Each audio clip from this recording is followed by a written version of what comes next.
নমস্কার বন্ধুরা, আশা করি সবাই ভালো আছেন। তো বন্ধুরা, এখন যে বিষয়টা নিয়ে কথা বলবো তো সেটা হলো খাদান ছবির একটা নতুন মোশন পোস্টার, যেটা ইদিকা পাল তার যে ক্যারেক্টারটা কি হতে চলেছে সেই বিষয়ে একটা পোস্টার বেরিয়েছে, সেটা কেমন লাগলো সেই বিষয় নিয়ে আলোচনা হবে। তো তার আগে প্রত্যেকটা বন্ধুকে অনুরোধ করে রাখবো, আপনারা চ্যানেলটা নতুন হয়ে থাকলে অবশ্যই আপনারা চ্যানেলটা সাবস্ক্রাইব করে নেবেন, আর যদি ভিডিওটি ভালো লেগে থাকে লাইক কমেন্ট শেয়ার করে দেবেন। দেখুন, এই পোস্টারটা যদি বলি ইদিকা পালের পোস্টারটা, যার নাম হচ্ছে লতিকা।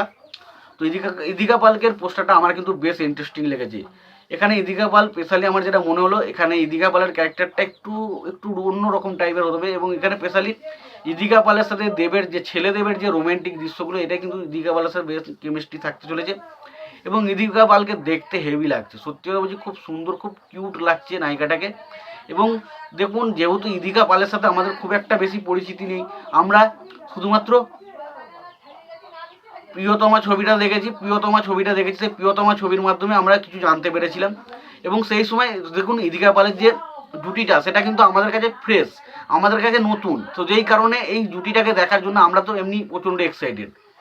এবার দেখুন, ইদিকা পালকে সত্যি কথা বলছি দেখতে হেভি লাগছে, দেখতে হেভি সুন্দর লাগছে, বেশ কিউট লাগছে। এবং ছেলেদেবের পাশে আশা করা যায় লতিকা হিসাবে তার ক্যারেক্টারটা খুব মানাবে। এবং আশা করি যে ইদিকা পালের ক্যারেক্টারটা শুধুমাত্র যে একটা নায়কের যে সেন্টিমেন্টাল একজন নায়িকা হিসাবে থেকে যাওয়া, সেটা কিন্তু হবে না। আশা করি ছবির মধ্যে তার কোনো না কোনো কাজ থাকবে। তো দেখা যাক শেষ পর্যন্ত কোন কী কাজে তাকে ব্যবহার করে।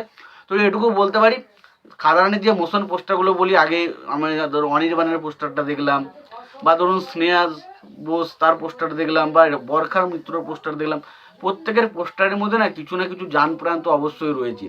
তো পোস্টারগুলো ডেফিনেটলি খুব ভালো, এবং সত্যি করে যেভাবে রুটেড জিনিসগুলো ছবির মধ্যে উঠে আসছে না, মানে খাদান ছবিতে সত্যি কথা বলছি, এই ছবিটা আশা রাখাই যায় যে ছবিটা বক্স অফিসে ভালো কিছু করতে চলেছে।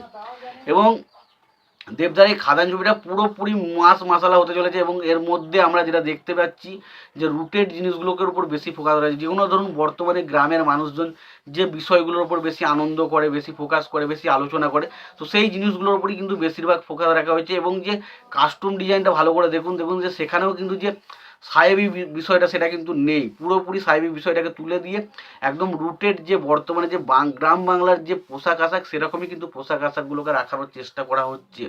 কিন্তু এটা কিন্তু খুব ভালো একটা দিক। তো দেখা যাক আলটিমেট ছবিটা কেমন হয় এবং বক্স অফিসে ছবিটা কেমন পারফর্ম করে। আমি তো ছবিটা নিয়ে প্রচণ্ড এক্সাইটেড, তোমরা কতটা এক্সাইটেড অবশ্যই জানিও, এবং তোমাদের এই মোশন পোস্টারটা কেমন লেগেছে জানিও। আর তোমাদের যদি ভিডিওটি ভালো লেগে থাকে লাইক কমেন্ট শেয়ার করে দিও। চ্যানেলটা নতুন হয়ে থাকলে অবশ্যই তোমরা চ্যানেলটা সাবস্ক্রাইব করে নিয়ে পাশে বেল আইকনটা অবশ্যই প্রেস করে দিও। ভালো থেকো, সুস্থ থেকো, দেখা হচ্ছে পরবর্তীতে।